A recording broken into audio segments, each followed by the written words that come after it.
everybody. I'm here at FFG Worlds 2015, and I am joined by two very amazing, phenomenal, special guests, the developers of a little game called Imperial Assault.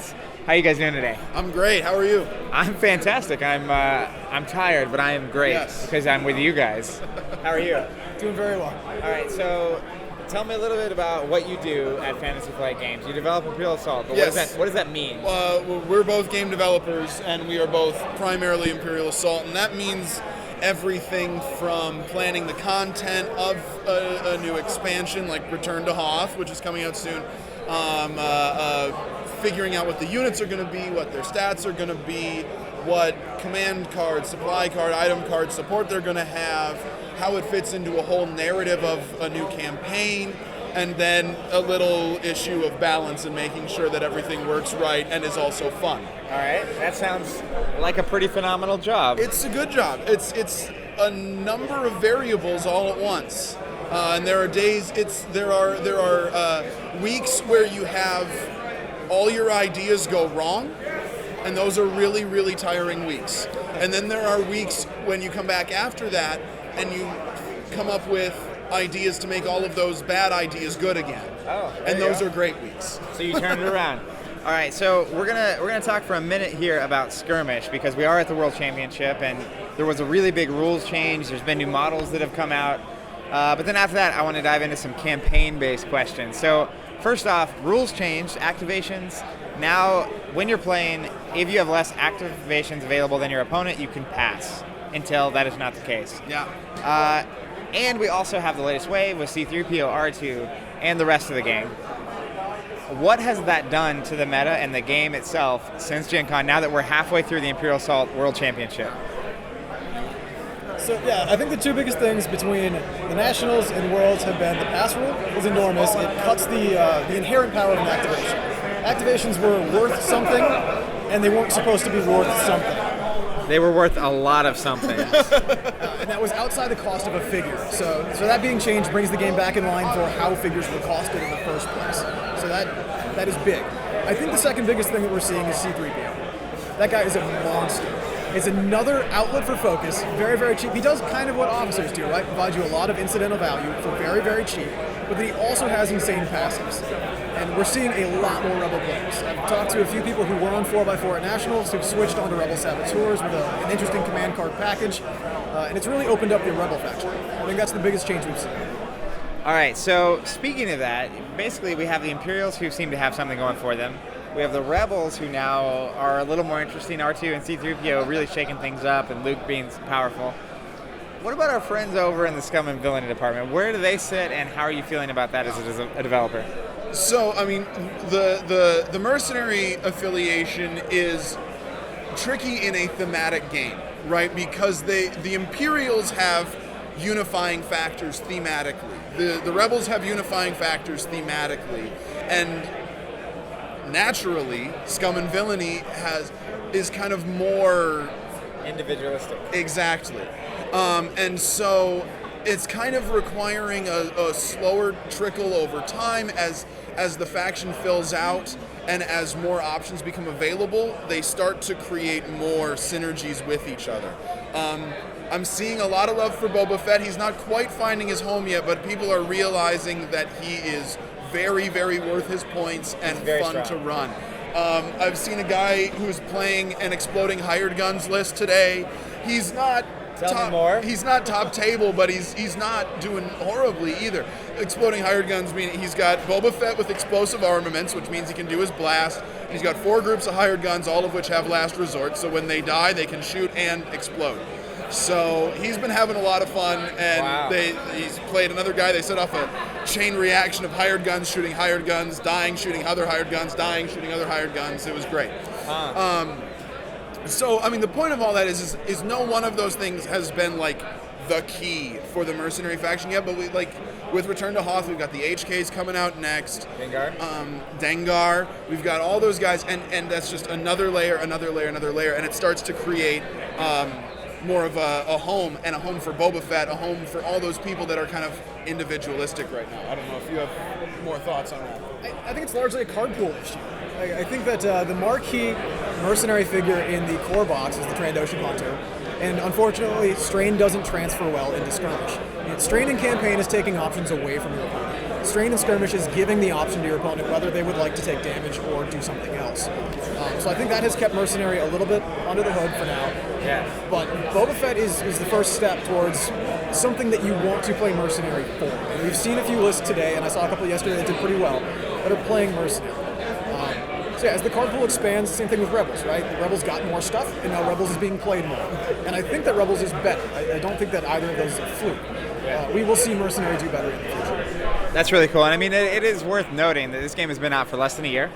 So the pool is very small, right? And there's even marquee characters that we haven't seen for some of these factions, right? You have Palpatine and Yoda and Obi-Wan and all the bounty hunters, right? Like potentially Zuckuss and Forlom and who knows. And I'm not even going to ask if those are coming out. I just hope that they are. And the real thing, though, is looking at where we're at now with the game, like, do you feel like that the rule change and the release of new models was enough to tone down the 4x4 and make it a very balanced options game, even as we move forward into more stuff? It's closer. The metagame is always something we'll be keeping our eye on, and anyone in a creative field will almost always tell you that they're never satisfied, and so there's always things that we want to, what if we put this in the card pool, or what if this was a new command card? All of those things are going to be floating around in our head, not only how to make the game the most balanced, but how to make the game the most fun. Yeah. And fun for experienced players, fun for new players. What is our critical mass? Where does all of that fall to be the best game it can possibly be? But one thing that I can definitely say is everyone here is having fun. That's awesome. And so that seems to be the most resounding affirmation of 3PO, pass rule, all that sort of thing is that people feel like they have more ways to get into the game, be competitive, play at the level that they want to play at and have a good time. And I think that was our biggest primary goal. And now we can get even more nitpicky and do the things that creative people do that keep them up at night. Yeah, well, and I think that is the goal, right? And the game is incredibly fun. It's one of the most fun games I've ever played. So kudos to you guys for doing a very good job. So before we hop off of Skirmish, I want to get official predictions from you guys. What do you think is going to win the first Imperial Assault World Championship? What style of list? Not specifically or whatever, just like what style list? I'm going to throw my hat in the Rebel Saboteurs ring. It lost in the finals at Nationals. I'm gonna say there's enough people who have said nope, I'm not doing 4x4. We've got 3PO now. I know how to do my thing. People have been practicing it. I think they'll make it.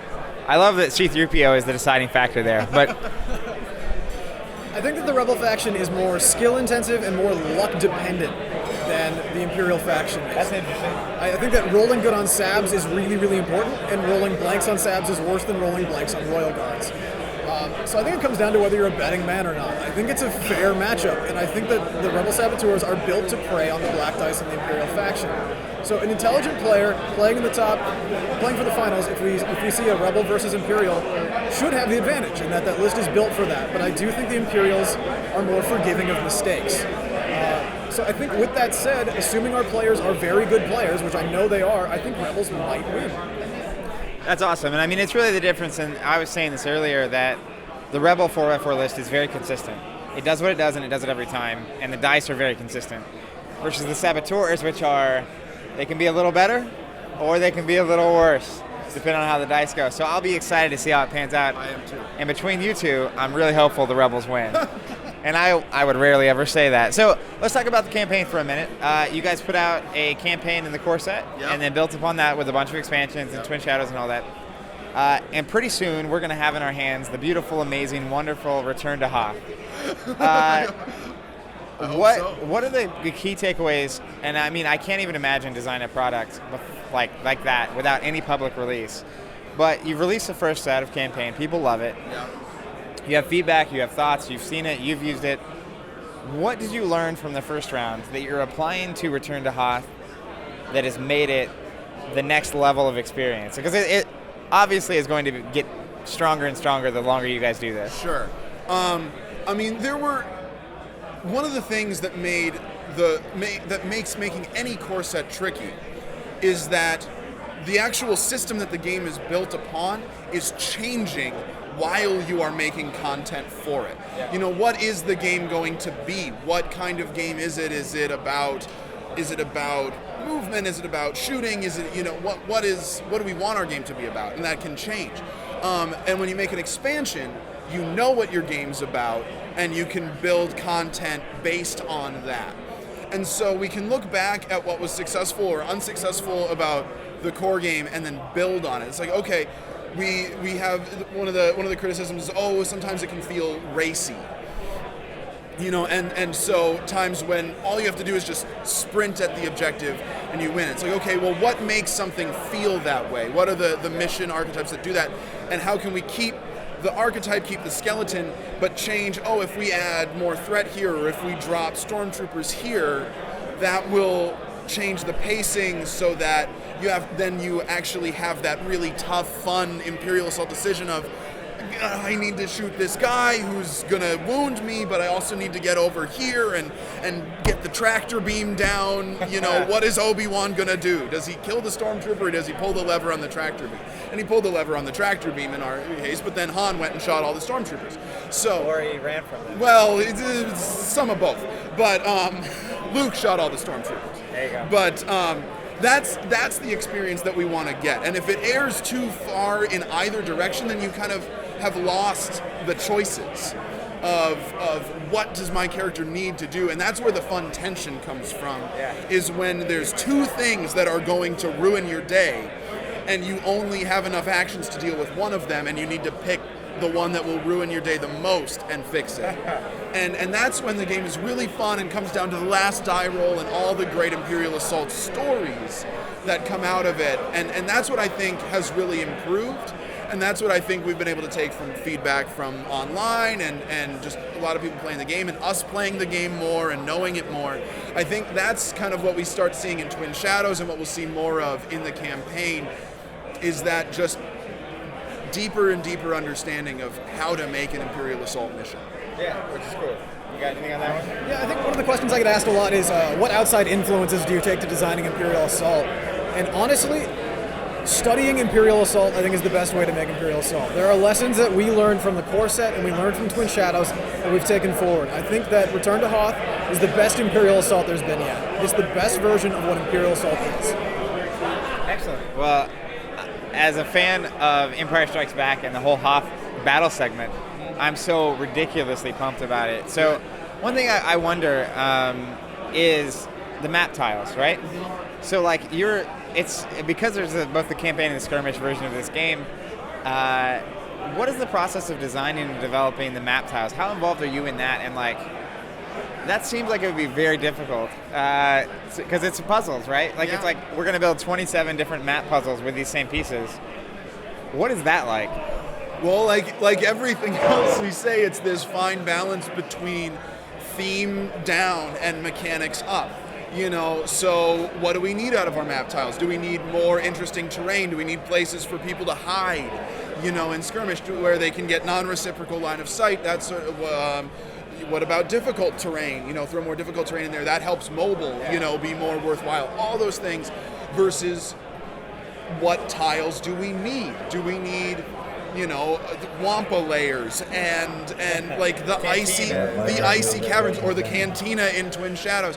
You know, all those things that what are the essential tiles to really make you feel like you are at Hoth or in a Star Destroyer or whatever else, or in the Emperor's throne room? That's all I'm saying. Just slide that in there for what I don't need any comments. I'm just saying I wouldn't want that tile. Okay, we'll file that one away. All right, I'm sure you haven't thought of that. I'm just putting it out there. So it's always that back and forth, right? Of what we think needs to go into the expansion to tell the story, how to make that mechanically, and also what do we need mechanically, and how do we interweave that into the story. Yeah.